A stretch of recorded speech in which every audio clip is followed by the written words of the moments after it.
Stop and look at your digital footprint right now.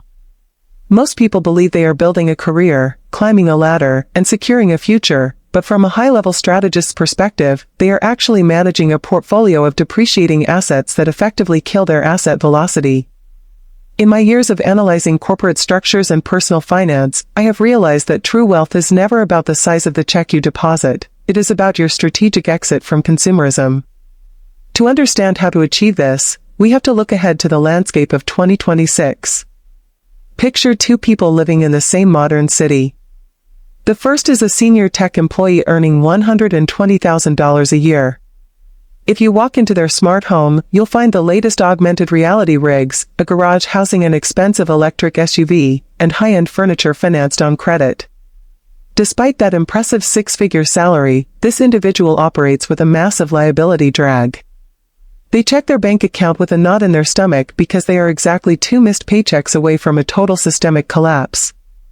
They have unintentionally built a lifestyle that functions like a high-maintenance machine, requiring every single cent of their income just to keep the lights on and the creditors at bay. Now, consider a school teacher in that same city earning $60,000. Their home is not empty, but it is defined by intentionality and space. This teacher has an 18-month peace of mind fund and a high asset velocity because 20% of every dollar they earn is immediately converted into productive, growing capital. The person earning half as much is actually 10 times more powerful and financially secure because they have optimized their life for optionality rather than accumulation. This isn't a story about deprivation, it's a story about the hidden, often parasitic relationship between stuff and money that most high earners never bother to calculate. The fundamental error most people make is ignoring the fact that everything you own costs you money twice. The first cost is the purchase price you see on the receipt, which is merely the entry fee. But the second cost is the invisible thief that bleeds you dry for years. It includes storage, maintenance, mental energy, and opportunity cost. If you live in an urban area where residential space costs roughly $40 per square foot annually, keeping a 20-square-foot treadmill that you haven't used in months is like paying $800 in implicit rent every single year just to store a piece of equipment that probably just serves as a very expensive clothes rack. Let's look at this through the lens of a case study involving a professional named Mark. Mark recently spent $500 on a premium, stainless steel espresso machine because he loved the aesthetic of a coffee station he saw on social media.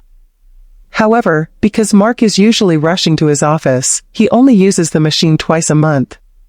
From a strategist's point of view, that is an entry price of over $20 per cup of coffee in the first year alone. But the real liability drag isn't just the machine, it's Mark's digital clutter and subscription trap. He has 5 different streaming and software subscriptions costing $15 each, along with a few premium app upgrades he forgot he signed up for. All in all, his subscription bill is crossing $200 a month. That is $2,400 a year leaking out of his accounts automatically. If Mark took that same money and redirected it into a productive asset like an S&P 500 index fund, assuming a standard long-term return, he would be looking at nearly $40,000 in 10 years. Mark isn't just buying a coffee machine or a Netflix sub, he is actively trading $40,000 of his future freedom for content he doesn't watch and gadgets he doesn't use. In the corporate world, we cut underperforming divisions to save the company, and in your personal life, you must apply the 3-second rule of possession. Walk through your living space and look at any object. If you cannot justify that item's return on inclusion within 3 seconds, it is a drag on your system. Most items in your home are there because of inertia, not strategy. They are remnants of past versions of yourself that no longer exist, the hobby you quit, the clothes for a lifestyle you don't lead, or gifts you feel obligated to keep. Every item you own demands a slice of your mental bandwidth. Researchers have actually found that visual clutter increases cortisol levels and reduces your brain's ability to focus. Your stuff is literally stressing you out in ways you cannot consciously perceive, and you are paying for the privilege of that stress. Minimalists follow a set of rules religiously to maintain their asset velocity. Rule 1 is to calculate the cost per use before any purchase. Before buying anything, estimate how many times you will realistically use it and divide the price by that number. This is the only honest measure of value. A $400 jacket worn 200 times costs only $2 per wear, whereas a $300 kitchen gadget used twice a year is an obscenely expensive mistake. High-value items, like a $2,000 mattress used every night for 10 years, represent extraordinary value because they affect your health and energy every single day. Once you've audited your future buys, you must address your current inventory with Rule 2, the replacement test. Ask yourself, if this item disappeared today, would I spend my hard-earned money to replace it? If the answer is no, sell it, donate it, or discard it. These items have negative value because they cost you space and mental energy without providing any corresponding benefit. Rule 3 is a critical one for high earners: never upgrade out of boredom. This is wealth destruction disguised as progress. I see tech employees upgrading perfectly functional phones or cars simply because a newer model exists with a marginally better camera or updated styling. Over a 30-year career, this pattern of novelty seeking can easily waste over $200,000. Minimalists maintain a strict policy that an item remains functional until it genuinely fails to serve its purpose. Boredom is not a mechanical failure. To protect your capital from your own impulses, you must follow Rule 4. Create friction for spending and ease for saving. Human behavior follows the path of least resistance. If spending is easy, you will spend. Minimalists engineer their environment by removing stored credit card numbers, deleting shopping apps, and implementing a mandatory 24-hour waiting period for any purchase. This 24-hour rule alone eliminates roughly 70% of impulse purchases. On the flip side, you make saving easy by automating transfers so that your investment capital leaves your account before you even have the chance to see it. Rule 5 is to count your possessions regularly. Counting forces awareness, and awareness prevents the kind of mindless accumulation that leads to a cluttered life.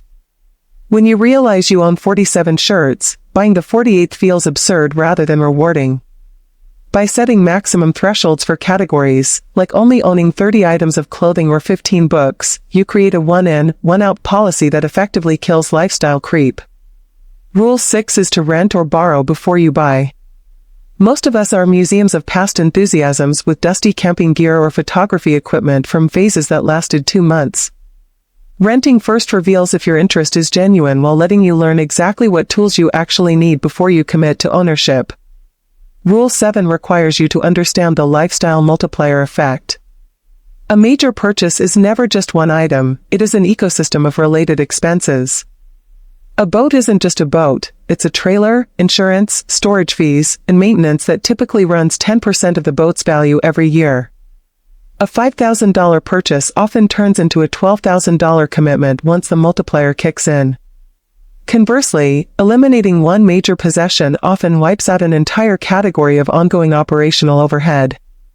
Rule 8 is perhaps the most important for your long-term strategy: define enough before you start earning. High earners are often the most stressed because they never set a finish line.